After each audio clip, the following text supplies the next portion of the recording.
विश्व को मानवता का संदेश देने वाले गौतम बुद्ध के चरणों में नमन करते हुए खंड खंड भारत को अखंड भारत में पिरोने वाले सम्राट अशोक महान की जन्म जयंती के अवसर पर सम्राट अशोक महान को नमन करता हूँ। मौर्य वंश के संस्थापक दादा चंद्रगुप्त मौर्य के चरणों में नमन करता हूँ। हम सभी विश्व में माताओं और बहनों को शिक्षा देने के लिए उनके शिक्षा की लड़ाई लड़ने वाली हम सभी की माँ हमारे समाज में पैदा हुई माता सावित्रीबाई फूले, महात्मा ज्योतिबा फूले को नमन करता हूँ। आप सभी लोग जो अपनी प्रतिभाओं को, अपनी ऊर्जाओं को, अपनी सफलता को और फिर सोच लें कि अपने कल्याण को कहीं और ढूंढ रहे हैं, तो उसे आपको आप में निहित करने के लिए यह कार्यक्रम का आयोजन किया गया। सम्राट अशोक महान की बातें, तथागत बुद्ध की बातें भाई प्रदीप मौर्य मास्टर साहब, कमलेश भाई, प्रहलाद मौर्य जी, छेदीराम मौर्य जी, आप सभी ने रख दिया। लेकिन जो मूल बात है, आज भारत का संविधान यहाँ है, इसके पहले की मैं बात करूंगा। हमारे देश की स्थिति आज 138वें नंबर पर है अगर हम देखें, लेकिन यह अखंड भारत था और इसका साम्राज्य यहीं तक नहीं था। भारत ही नहीं, पाकिस्तान तक, अफगानिस्तान तक, म्यांमार, बर्मा, ऐसे जगहों तक आपका अखंड भारत था।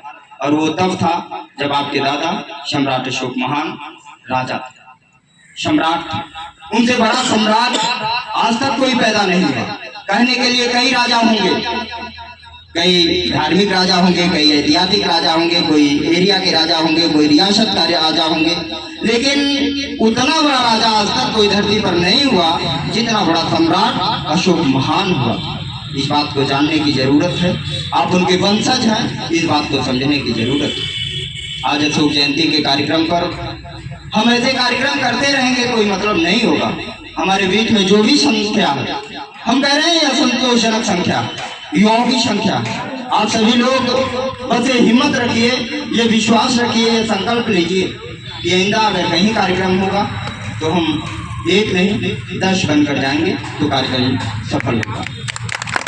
दूसरी चीजें, मैं माता सावित्रीबाई फूले का नाम लिया, उनके इतिहास की बात करता हूँ। कोई भी माता, कोई भी किसी घर की बहू शिक्षित नहीं थी, लेकिन जब माता सावित्रीबाई फूले ने संघर्ष किया तो आज घरों में पीएचडी होल्डर ही नहीं, भारत की राष्ट्रपति, महामहिम राष्ट्रपति जो द्रौपदी मुर्मू जी, उनको भी अगर अधिकार मिला पढ़ने का, तो आपके समाज में आपकी माँ सावित्रीबाई फूले की दिन है। चाहे वह पूर्व में प्रधानमंत्री रही इंदिरा गांधी हूँ, चाहे पूर्व में मुख्यमंत्री रही बहन कुमारी मायावती जी हूँ, आप सभी महिलाएं यदि देश के सम्मानित पदों पर बैठी हैं, पढ़ने का अधिकार मिला है। हमारे स्वास्थ्य विभाग की अगर महिलाएं आज डॉक्टर बनी हैं, आज अगर हमारे समाज में महिलाएं जो एसडीएम कप्तान बन रही हैं, हवाई जहाज उड़ा रही हैं, तो आपकी माता सावित्रीबाई फूले की देन है। इस बात को जानने की जरूरत है। तो उसके लिए मैं माता सावित्रीबाई फूले को कोट कोट नमन करता हूँ। हमारे युवा साथी, देश की कोई भी पार्टी हो, देश के कोई भी व्यक्ति हो, देश का कोई भी सिपाही हो, कोई भी आईपीएस हो, अगर उनके कंधे पर अशोक चक्र नहीं है तो उनका कोई अस्तित्व नहीं है। भारत की कोई भी मुद्रा हो, यदि उस पर आपके अशोक की लाट नहीं है तो उसकी कोई मतलब नहीं है, उसका अस्तित्व शून्य हो जाता है। भारत का तिरंगे में जो चक्र दिखता है वो आपकी निशानी है। आज जो भारत का राष्ट्रीय पक्षी जो मोर है वो आपके वंश से।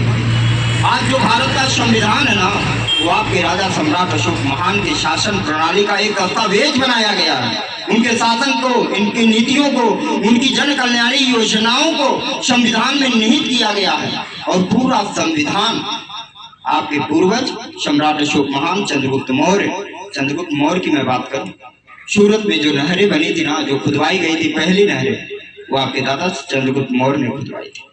ये जो सड़कों पर पेड़ मिलते हैं ना भारत में, ये पेड़ लगाने की जो प्रथा थी वह सम्राट अशोक महान की नीति थी कि पेड़ सड़कों के किनारे होंगे तो सबको आराम होगा चलने में, पर्यावरण के प्रति सचेत करने में। और सबसे ज्यादा अगर किसी राजा का योगदान रहा है तो आपके सम्राट अशोक महान का।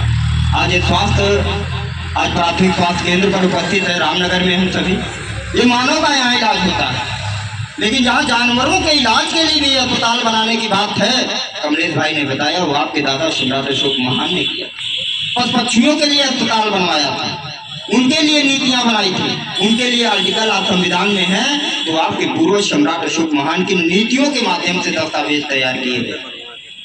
हमारे युवा साथी आज भारत के विश्व पटल पर नाम रोशन कर रहे हैं, तो इसके पीछे आपके पूर्वज की शासन नीति है, उनकी प्रणाली है, उनके द्वारा दिए गए जो भारत का संविधान है, जो बाबा साहब बी आर अम्बेडकर ने दिया है, उसमें निहित आपके पूर्वजों की जो नीतियां हैं, उन नीतियों के कारण आपका उत्थान होगा और यह उत्थान पतन की ओर चला जाएगा यदि आप अपने इतिहास को नहीं जानेंगे, यदि अपने पूर्वजों को नहीं जानेंगे, यदि आप ऐसी जयंती के कार्यक्रमों में नहीं जाएंगे, यदि अशोका की नीतियों को आप जन जन तक नहीं पहुंचाएंगे, तो आपका पतन निश्चित हो जाएगा। यदि आपको अपना उद्धार करना है तो अपने महापुरुषों को पढ़ना होगा। इस कार्यक्रम का यही मुख्य उद्देश्य है और दूसरा कोई उद्देश्य नहीं है। आज हमारे जो साथी हैं, चाहे वो मोल्लापुर के हों, रामनगर मऊर के हों, शरफदीपुर के हों, धनबारा के हों, चाचा जी हों, डॉक्टर साहब हों, हमारे लोको पायलट भाई हों, छेदीराम मौर्य जी हों गणपतपुर से, या फिर प्रधान जी यही बैठे हुए प्रधान जी, यही पीछे वाली ग्राम सभा है, बगल की ग्राम सभा पड़ोसी मुल्क की। अब आप जानिए शाहपुर औरा से आप प्रधान बने, ये राजा बनने का गुण हमारा खानदानी है भाई, ये इसमें कोई दो राय नहीं है। वो समय तलवारों के शाही पर राजपाट चलता था, इस समय वोट की ताकत पर बन रहा है। आप चुनाव भी लड़िए, मैं आपको प्रेरित करूंगा, आपसे कहूंगा, आप क्षेत्र पंचायत प्रधानी से लेकर विधायक सांसदी हर जगह आप बैठिए, क्योंकि खानदानी रिवाज है आपको राजा बनने की। खेती बाड़ी तो बाद में लोगों को बता दिया, भगत है अपने खेती से कामकाज रखिए, व्यापार घर से बाजार, बाजार से घर, ये बाद की प्रणाली है। ये शुरू की प्रणाली आपके राजा बनने की है, तो आप राजा बनने की तरफ जाए। प्रधान जी जिनका सहयोग कल से ही हमारे साथ हैं, आपके सहयोग से ही यह कार्यक्रम संपन्न हुआ, आप सभी के सहयोग से हुआ। लेकिन आगे जो आए वो हमारे नीरज भाई हैं, प्रधान जी हैं, जयप्रकाश मौर्य जी हैं, ईट व्यवसायी हैं, यहाँ जहांगीरगंज आपका पट्टा, आपका संघर्ष रामनगर पूर्वी में जिला पंचायत के लिए। मैं कहूंगा आप सभी लोग राजा बनिए, चुनाव लड़िए। जब तक चुनाव नहीं लड़ेंगे राजा नहीं बनेंगे। यह चुनावी सभा नहीं है, लेकिन यह जागरूकता सभा है। आप अपने विकास के लिए नेतागिरी करिए, मैं इस बात से कहना चाहता हूँ। हमारे जो साथी हों, लड़ रहे हों, सबकी मदद भी करिए। ये दूसरी विषय, अपने महापुरुषों के प्रति सचेत रहिए, शिक्षित बनिए, संगठित बनिए, साथ साथ जागरूक बनिए। यही एक मैसेज है जो मैं इस मंच के माध्यम से आपको देना चाहता हूँ।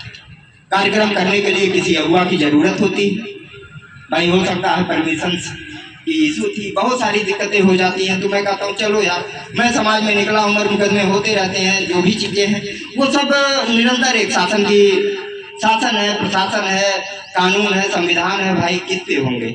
जानवरों पे तो नहीं मुकदमे लेके जाएंगे ना भाई। तो आप लोग अपने समाज को न्याय दिलाने के लिए अगर कभी सड़क पे उतरना पड़े तो उसके लिए अगर आवाज दी जाए न्याय दिलाने के लिए, क्योंकि भारत के संविधान में ये है, यदि आपके साथ अन्याय होता है तो आप न्याय की मांग के लिए संवैधानिक तरीके से आप सड़क पर उतर सकते। संविधान की अवहेलना नहीं करनी है, लेकिन संवैधानिक तरीके से अपने लोगों के साथ खड़ा होना, यह मुझे सीखना होगा। इस बात का निवेदन करता हूँ। सम्राट दादा चंद्रगुप्त मौर्य ने जो कार्य किया, महात्मा ज्योतिबा फूले ने जो किया, सावित्रीबाई फूले ने जो किया, तथागत बुद्ध का जो संदेश रहा हो, संत गाडगे जी महाराज हों या फिर पेरियार ललई सिंह यादव हों या पेरियार रीवी रामा स्वामी नायकर हों, या जितने भी विचारक हुए हैं, सबका यही उद्देश्य रहा है कि भारत को समता, बंधुत्व, भाईचारा और न्याय के तहत जो है इनको दिया जाए, भाईचारा दिया जाए, आपसी सामंजस्य बन जाए, यहाँ धर्म संप्रदाय की बात ना हो। हम सभी को, सभी वर्ग समुदाय को इस मंच के माध्यम से, इस माइक के माध्यम से यह मैसेज देना चाहते हैं। यह सम्राट अशोक सिर्फ मौर्यों के नहीं, यह सम्राट अशोक महान भारत ही नहीं, जब वो अखंड भारत था उस समय पशुओं के साथ, जानवरों के साथ समस्त जाति वर्गों के राजा थे। और उनका कहना था कि यदि रात्रि के 12 बज रहे हो, यहाँ तक अगर मैं शयन कक्ष में सो रहा हूँ, कोई जनता को तकलीफ हो जाए तो मेरे पास आ जाए। ऐसे राजा थे, अपनी प्रजा को अपनी संतान मानते थे।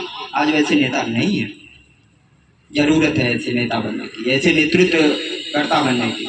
फिलहाल मैं फिर मुद्दे पर आता हूँ, हमें सम्राट अशोक महान के विचारों पर चलना है, हमें महापुरुषों के विचारों पर चलना है, हमें अपने आप को जागरूक रखना है, थोड़ा सा अंधविश्वास से बाहर आना। आपके जो चढ़ावे आदि के पैसे से लोग चल रहे हैं, उनसे भी थोड़ा बाहर आने की जरूरत है। कहीं नहीं है कि आपके घर अगर किसी की दुखद मृत्यु हो जाए, इलाज के दौरान मृत्यु हो जाए, एक्सीडेंट से मृत्यु हो जाए, कभी भी कोई मृत्यु हो जाए तो आप बहुत बड़ा भंडारा करिए, ब्राह्मण भोज कराइए, या कराइए, वहाँ कराइए, ये कहीं नहीं लिखा गया। इस खर्चे से बच जाइए। मैं अंधविश्वास और पाखंडवाद से परे आने की बात करता हूँ। आपके दादा सम्राट अशोक महान, आज अगर आपके बेटे बाहर घूमते हैं ना थोड़ा, तो आप लोगों को दर्द होता है कि घूम रहा है। सम्राट अशोक महान ने अपने बेटे महेंद्र और बेटी संघमित्रा को श्रीलंका भेज दिया तथागत बुद्ध धर्म के प्रचार प्रसार के लिए। आप कितने पुत्रों की बलिदान देंगे? आज की धरती बलिदान मांगती है। आप बलिदानी बनिए, अपने परिवार के लोगों को आप आगे करिए, वो लोग समाज के काम आवे, समाज के उद्धार के लिए कार्य करें, समाज को संगठित करने के लिए कार्य करें, सम्राट अशोक के नीतियों को बताने के लिए आगे बढ़ें, तथागत बुद्ध के विचारों पर चलने की आवश्यकता। तथागत बुद्ध की एक वाणी है, अपदीपो भव, अपना दीपक स्वयं बनो। आप कहीं दीपक ना बनिए, कहीं मत ढूंढिए। आपका जो उद्धार है ना, वो आपके कर्मों से होना है, आपकी शिक्षा से होना है, आपके सगे संबंधियों से होना है, आपके माता पिता से होना है, आपके भाई बंधुओं से होना है, ना कि किसी भगवान भगवती से। तो आप इससे भी थोड़ा दूर हो जाइए। यहाँ साथी हैं, हमें कहने में कोई हिचक नहीं। आप थोड़ा उससे बाहर आइए, आप अपने आप को शिक्षित बनाइए। तब आप विकास करेंगे, तब आप लोगों पायलट बनेंगे, बीडीसी बनेंगे, प्रधान बनेंगे, डॉक्टर बनेंगे, इंजीनियर बनेंगे, कप्तान बनेंगे। नहाने से, पूजा पाठ करने से कोई डॉक्टर, इंजीनियर और ये सारी चीजें नहीं हो पाती। तो इससे भी जागरूक होने की जरूरत है। मंच मिलता है, लोग डरते हैं। बात करता हूँ कि हमें जागरूक होना चाहिए, और यदि हम इससे जागरूक हो जाएंगे तो हम सबसे जागरूक हो जाएंगे। और डॉक्टर साहब हैं यहाँ, स्वास्थ्य विभाग स्वास्थ्य कैंप में ही है। यहाँ कोई झाड़ फूक वाला नहीं है भाई। यहाँ बुखार होता है, कट जाता है, सड़ जाता है, बीमारी आती है ना, तो सब दवाई और विज्ञान की बदौलत होता है। और विज्ञान और प्रकृति से नाता जोड़ने के लिए तथागत बुद्ध और सम्राट अशोक ही थे। तो आपको जागरूक होने की जरूरत है। यह लाइनें जागरूक होने के लिए थी।